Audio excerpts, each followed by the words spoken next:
IDTV మన ఉనికి మన వాణి. నమస్తే, వెల్కమ్ టు ఐడిటీవీ. నీతులు చెప్తాము కానీ పాటించము, మాటలు చెప్తాం కానీ అవి మాకు కాదు ప్రజలకు మాత్రమే. అవును, దేశంలో బీజేపీ నాయకుల తీరు చూస్తుంటే అదే విధంగా ఉంది. గోరక్షణ మా నినాదము, గోవధ నిషేధం మా విధానం అంటూనే ప్రతి ఎన్నికల సమయంలోనూ కూడా బీజేపీ పార్టీ ఉపయోగించే అతి పెద్ద అస్త్రం ఏదైనా ఉందో అంటే గోరక్షణ మా నినాదము అని చెప్తూనే వారి కుటుంబ సభ్యులే పెద్ద పెద్ద కంపెనీలు పెట్టి గోమాంసాన్ని లేకపోతే బీఫ్ మాంసాన్ని ఇతర దేశాలకు ఎక్స్పోర్ట్ చేస్తూ కోట్లు కొల్లగొడుతున్నటువంటి సందర్భం. ఇప్పుడు ఇదంతా ఎందుకు చెప్తాననుకుంటున్నారా? అవును, తాజాగా ముంబై హైవే మీద ఒక ట్రక్ దొరికింది. ఆ ట్రక్ దొరికితే బీజేపీ నాయకులకు సంబంధం ఏంటి అని అనుకోవచ్చు. ఇక్కడే ఉంది కథ. ఆ ట్రక్కు కోర్టు దాకా వెళ్ళి విచారణ జరగగా వినిపించిన మొదటి పేరు ఏంటో తెలుసా? నితిన్ గడ్కరీ. అసలు ముంబై హైవే మీద పోలీసులు చేసి పట్టుకున్న ఆ ట్రక్కుకి కోర్టు దాకా తీసుకెళ్ళినటువంటి సిచ్యువేషన్కి, అక్కడ జరిగిన సన్నివేశానికి నితిన్ గడ్కరీకి అసలు సంబంధం ఏంటో ఈ స్టోరీలో చూద్దాము. కొంతకాలంగా కూడా ముంబైలోని లోనావాలా పోలీస్ స్టేషన్కి ఒక అన్నోన్ కాల్ వచ్చిందనమాట. హైవే మీద ఏదో జరగబోతోంది అంటూ కూడా ఒక ఇన్ఫర్మేషన్ వచ్చింది. ఆ కాల్ని టేకప్ చేసినటువంటి అక్కడ లోకల్ పోలీస్ స్టేషన్ లోనావాలా పోలీసులు ఎవరైతే ఉన్నారో హైవే మీద నిఘా పెట్టారు. ప్రతి వాహనాన్ని కూడా క్షుణ్ణంగా తనిఖీ చేయడం మొదలుపెట్టారు. అదే సమయంలో ఒక ట్రక్ అనుమానాస్పదంగా అటు వెళ్ళటము, ట్రక్ను ఆఫ్ చేసి తనిఖీ చేస్తున్న ప్రయత్నంలో ట్రక్ ఆగకుండా వెళ్ళిపోవటం వాళ్ళని అనుమానానికి గురి చేసింది. ఆ ట్రక్ని చేసేసి మొత్తానికి అయితే పట్టుకున్నారు. అయితే ట్రక్ పట్టుకున్న తర్వాత వాళ్ళకి ఒక దిమ్మ తిరిగే షాక్.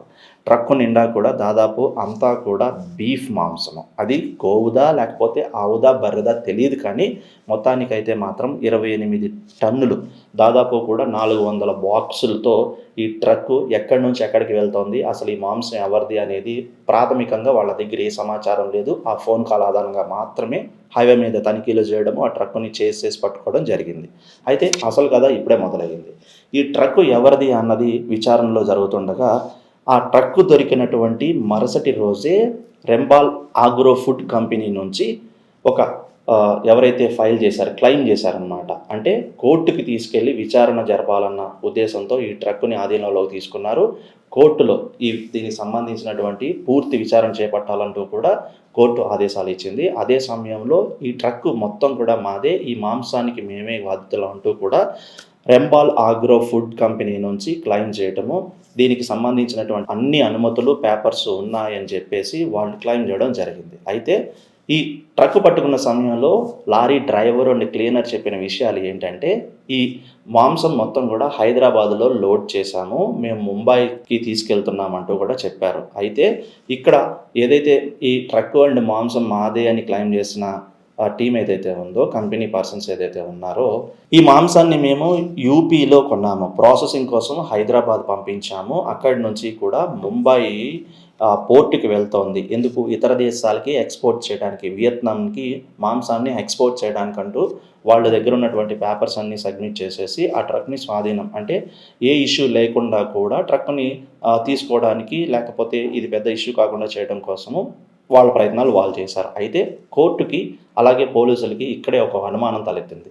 ఎక్కడో యూపీలో యానిమల్స్ని కొనడము, మాంసం ప్రాసెస్ చేయడం ఏంటి, దాన్ని క్లీన్ చేయడం కోసమో ప్రాసెసింగ్ చేయడం కోసం హైదరాబాదుకు పంపించడం, మళ్ళీ అక్కడ నుంచి ముంబాయికి అలాగే రవాణా చేస్తూ అక్కడ నుంచి విదేశాలకు ఎక్స్పోర్ట్ చేయడం ఏంటి, ఇదంతా కూడా ఇంటర్లింకింగ్ ఎక్కడో కన్ఫ్యూజన్గా ఉండటం గమనించిన కోర్టు ఆ మొత్తం ట్రక్కుని, ఆ మొత్తం 400 బాక్సుల్ని, ఆ 28 టన్నుల మాంసాన్ని కూడా కోల్డ్ స్టోరేజ్కి పంపించి పూర్తి స్థాయి విచారణ జరపాలంటూ కూడా ఆదేశాలు ఇచ్చింది.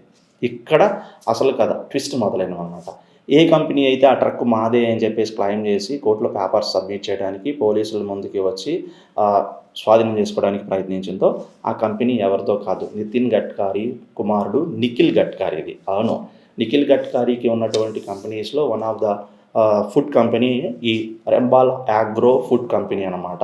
ఈ కంపెనీ ద్వారా కొన్ని వందల వేల టన్నుల మాంసాన్ని ఇతర దేశాలకు ఎక్స్పోర్ట్ చేస్తూ ఉంటారు. అది కూడా బీఫ్ మాంసం, మేకదో కోడిదో లేకపోతే కనుక ఏదో నార్మల్గా మనం సహజంగా తినే మాంసం కాదనమాట, బీఫ్. ఈ బీఫ్ని ఎన్నో ఏళ్ళుగా, ఎన్నో సంవత్సరాలుగా కూడా ఈ కంపెనీ త్రూన ఎక్స్పోర్ట్ చేస్తున్నారు. మరి ఇప్పుడు రాజకీయ నాయకులుగా ఉన్నటువంటి నితిన్ గడ్కరీ కానివ్వండి, ఇతర నాయకులు కానివ్వండి, బీజేపీలో కానివ్వండి, స్వయంగా మీ పార్టీకి సంబంధించినటువంటి సీనియర్ నాయకుడి కుమారుడి కంపెనీనే ఈ బీఫ్ ఎక్స్‌పోర్ట్‌లో ఇంత భాగంగా ఎన్ని కోట్లు సంపాదిస్తుంటే, దేశం గురించో, దేశాన్ని ఉద్ధరించడం కోసం బీజేపీ నాయకులు మాట్లాడడం ఎంతవరకు సబబు అనేది నెటిజన్ల నుంచి వినిపిస్తున్నటువంటి మాట. గోరక్షణ మా నినాదం అని చెప్పుకుంటున్న బీజేపీ నాయకులు ఇప్పుడు ఈ దొరికినటువంటి కేసుకు సంబంధించినటువంటి బీఫ్‌కి సంబంధించి ఏం చెప్తారు అనేది గట్టిగా వినిపిస్తున్న మాట. బీజేపీ నాయకులు ఇప్పుడు ఎందుకు మాట్లాడటం లేదు, దీని మీద ఎందుకు స్పందించడం లేదనేది కూడా పెద్ద ఎత్తున నెగెటివ్ వినిపిస్తోందనమాట బీజేపీ పార్టీ మీద. అయితే అసలు ఈ ట్రక్కులో ఉన్న మాంసం ఇప్పటికీ కూడా అది ఆవుదా, లేకపోతే బర్రెదా, లేకపోతే ఏంటా అనేది తేలాలి ఉంది. ఏదేమైనప్పటికీ కూడా కంపెనీ నడుపుతున్న వ్యక్తి ఒక సీనియర్ బీజేపీ నాయకుడి కుమారుడు. అది కూడాను బీజేపీ సిద్ధాంతాలకు, బీజేపీ పార్టీ నినాదాలకు విరుద్ధంగా కూడా బీఫ్ మాంసాన్ని ఈ భారతదేశం నుంచి ఇతర దేశాలకు అమ్మటం ఎంతవరకు సమంజసమో ఈ దేశంలో ఉన్నటువంటి ప్రజలు ఆలోచించాలి. ముఖ్యంగా బీజేపీ పార్టీనే ఈ దేశాన్ని కాపాడగలదు అనుకుంటున్న ఎవరైతే ఉన్నారో వాళ్ళు కూడా ఒకసారి ఆలోచించండి, ప్రశ్నించండి.